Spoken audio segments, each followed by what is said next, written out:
everyone, and welcome back to Talking Tractors with me, Raznick. Today we're going to explore the world of Case IH with a couple vehicles that were from the mid '80s into the mid '90s. We're going to look at a couple of them. You can see them right here. First one we're going to look at is the Case 1660 axial flow harvester, and then after that the Case 1455 XL. So let's take a look at 1660. This is right here. This is Case International Axial Flow 1660. Let's go ahead and fire up the engine here. Do an in-cab view real quick. Kind of look around. Alrighty. Body cabs. Harvest it, and why it's working, we'll talk about it. Alright, so I dug up some information on the internet as best I could tell. Let's see. This is, again, like I said, the Case 1660. These were built from 1985 to 1989. Factory, if I'm correct, was East Moline, Illinois. Is where these were built. Apparently there was a Case International Harvester factory there where they built all the axial flow combines at that time.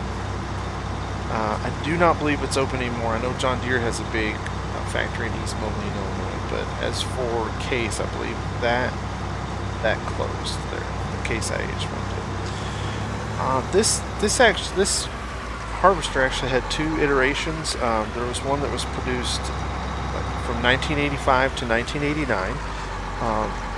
They're both the 1660. The only difference is the engine changed.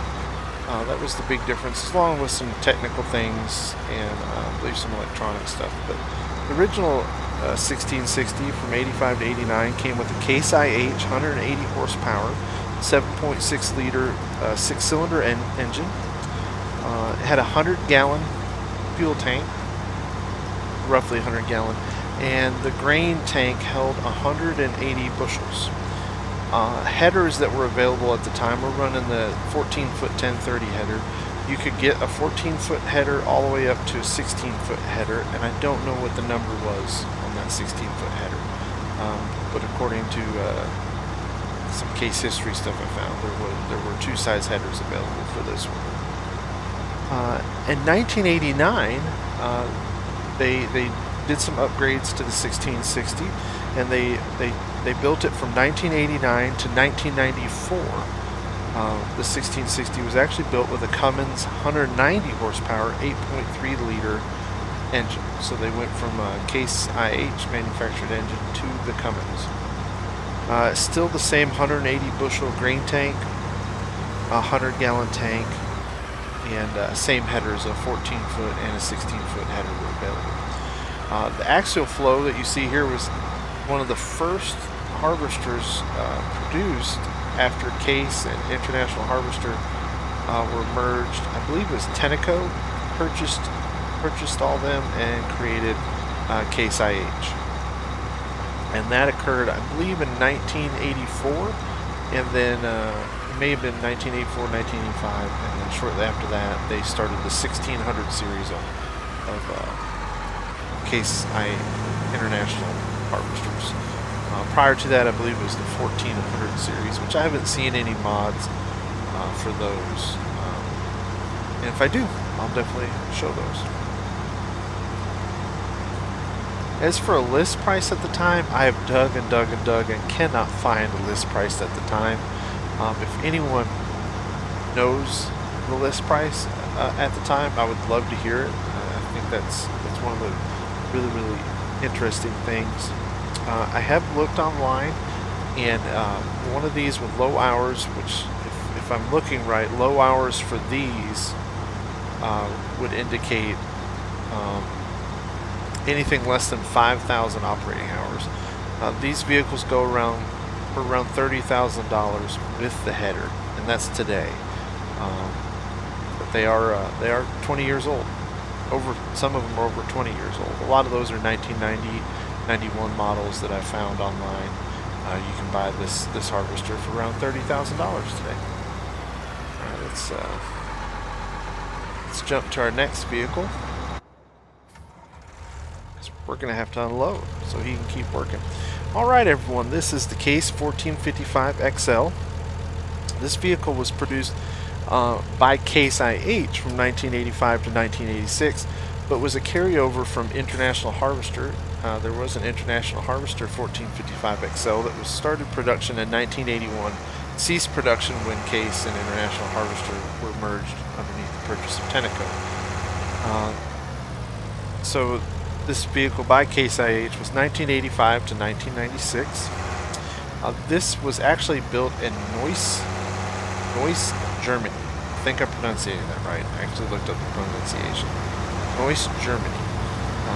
Was where this vehicle was built, along with the International Harvester 1455 XL. It was also built in Neuss, Germany.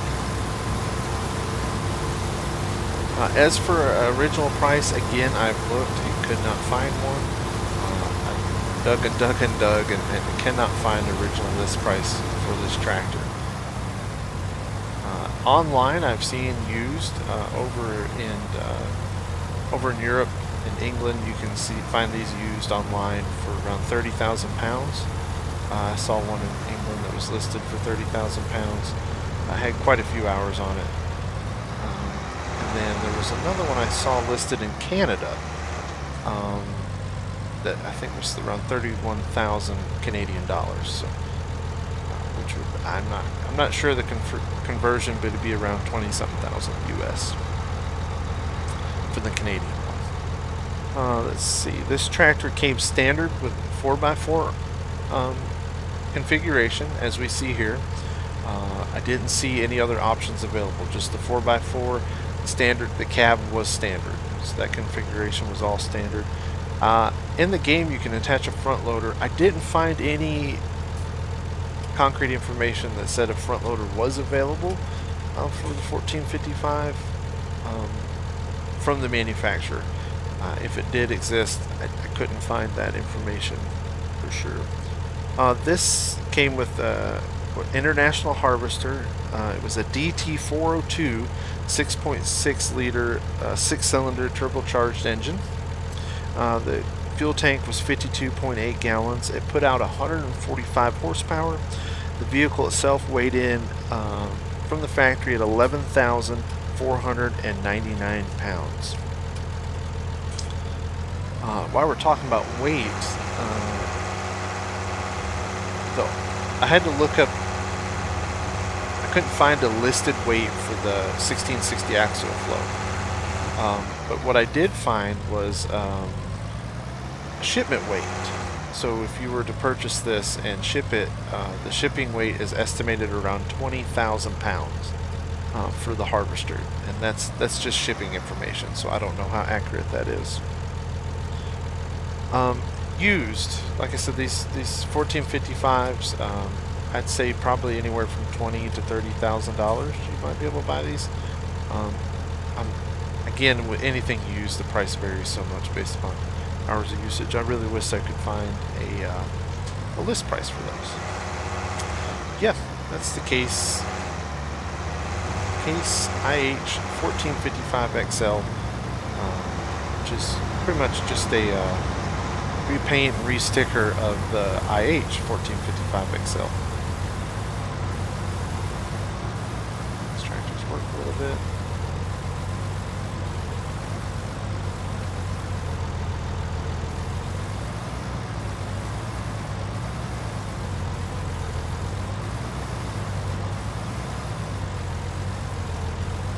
I think he's empty. What do you think? Oh, as for the tipper, I did drum up a little bit of information while we had this on screen. This is the Kroger Agro liner TKD 302. This is a 3-way tipper, so it'll tip backwards, side to side, left or right. Total weight it can hold is 52,000 pounds. 52,000 pounds, and it weighs 9,500 pounds empty. If my information that I found is correct. Again, the Kroger Agro liner, and this is currently produced today. And, Kroger is a from what I found, a German company. As for where the factory is, I really don't know. Couldn't find that information out. The engine on that one. Go back to Case IH. One of my favorite harvesters. It's a classic. Both of these are really. As far as I understand, I started playing Farm Sim. It was 17, and they were both standard in that game. But apparently these have been around a while. A lot of forums that I got information off of say that the case 1680 is one of the greatest harvesters ever made.